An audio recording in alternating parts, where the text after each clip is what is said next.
Assalamualaikum warahmatullahi wabarakatuh. Saya Ventali Tardelia kelas 12 IPA 1. Di sini saya akan menjelaskan bagaimana cara membuat tabel distribusi frekuensi, histogram, poligon frekuensi, dan OGIF sesuai dengan soal yang sudah diberikan. Di sini terdapat nilai ulangan 20 siswa dan siswi, dan kita disuruh membuat tabel distribusi frekuensi, histogram, poligon frekuensi, dan juga OGIF. Nah, pertama untuk membuat tabel distribusi frekuensi, kita itu harus menentukan range-nya. Nah, dengan cara kita itu mencari selisih nilai dari yang tertinggi dengan nilai terendah. Tapi sebelumnya kita harus ngurutin dulu nilai-nilai data yang ada dari yang paling kecil ke yang paling besar. Setelah sudah diurutkan, kita tahu nilai yang paling besar itu 98 dan yang paling terkecilnya 24. Jadi range-nya tinggal kita kurangin 98 dikurang 24. Jadi range-nya 74. Selanjutnya yang kedua itu menentukan banyak kelas dengan menggunakan rumus 1 ditambah 3,3 dikali log N. Nah, N itu adalah banyaknya data. Di sini banyaknya data ada 20. Jadi N-nya diketahui ada 20. Tinggal kita masukin sesuai ke rumusnya. 1 ditambah 3,3 log 20. Log 20 itu 1,301.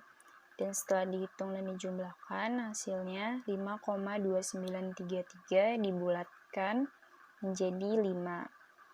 Langkah ketiga itu menentukan panjang kelas dengan menggunakan rumus range per banyak kelas. Jadi range dibagi banyaknya kelas. Range-nya tadi 74 dan banyaknya kelas 5.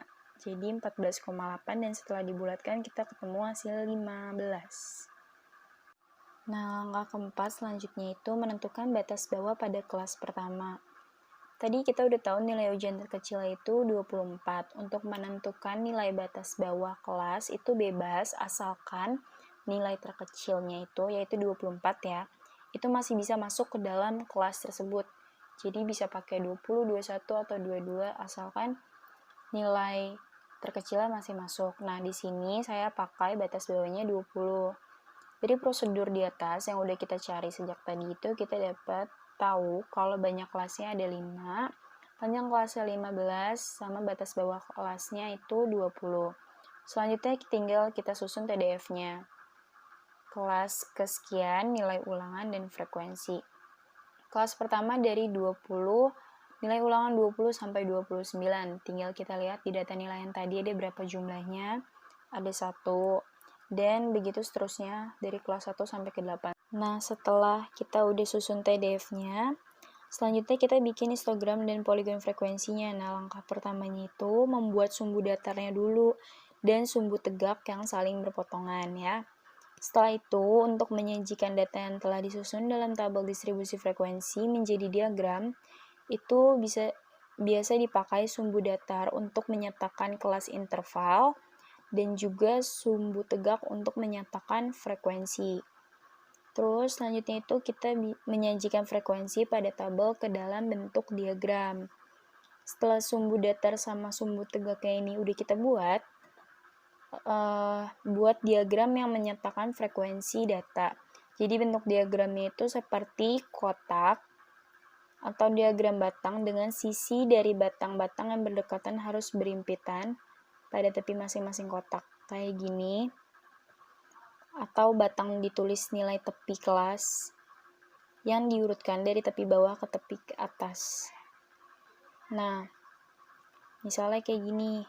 Perhatikan tepi kelas terbawahnya dari 19,5, 29,5 sampai ke 99,5. Habis itu kita buat poligon frekuensinya. Nah, di tengah-tengah setiap sisi atas yang berdekatan itu dihubungkan sama ruas-ruas garis dan titik-titik tengah sisi atas pada batang pertama dan terakhir. Di sisi terakhir itu dihubungkan dengan setengah jarak ke kelas interval pada sumbu datar. Nah, bentuk yang diperoleh itu namanya adalah poligon frekuensi atau poligon tertutup. Dan hasil akhir dari histogram dan poligon frekuensi dari tabel distribusi frekuensi itu ini bisa dilihat pada gambar atau diagram ini. Jadinya kayak gini. Nah, selanjutnya itu OGIF. OGIF itu kan grafik yang digambarkan berdasarkan data yang sudah disusun dalam bentuk tabel distribusi frekuensi kumulatif. Untuk data yang sudah disusun dalam bentuk tabel distribusi frekuensi kumulatif kurang dari grafiknya itu berupa OGIF positif, sedangkan untuk data yang disusun dalam bentuk tabel distribusi frekuensi kumulatif lebih dari, grafiknya berupa OGIF negatif. Nah, frekuensi kumulatif kurang dari untuk suatu kelas adalah jumlah frekuensi semua kelas sebelum kelas tersebut dengan frekuensi kelas itu. Sedangkan frekuensi kumulatif lebih dari suatu kelas adalah jumlah frekuensi semua kelas sesudah kelas tersebut dengan frekuensi kelas itu. Nah, data nilai ulangan sebelumnya itu dapat digambarkan OGIF-nya, tapi sebelumnya itu kita harus bikin tabel distribusi frekuensi kumulatifnya terlebih dahulu. Setelah udah kita bikin, ini sesuai ya sama kayak tadi. Bedanya tinggal kita tambahin frekuensi kumulatif kurang dari sama lebih darinya. Seperti yang tadi udah saya jelaskan.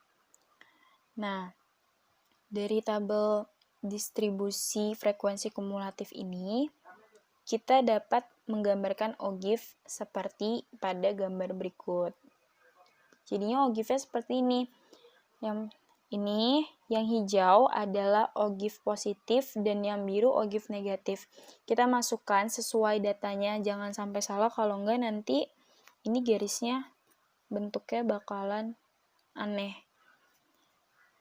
Nih, ya, yang positif 1, 2, terus ke 5, 7, dan seterusnya. Dan yang negatif juga dari 20, 19, 18, 15, dan seterusnya. Sekian penjelasannya. Wassalamualaikum warahmatullahi wabarakatuh.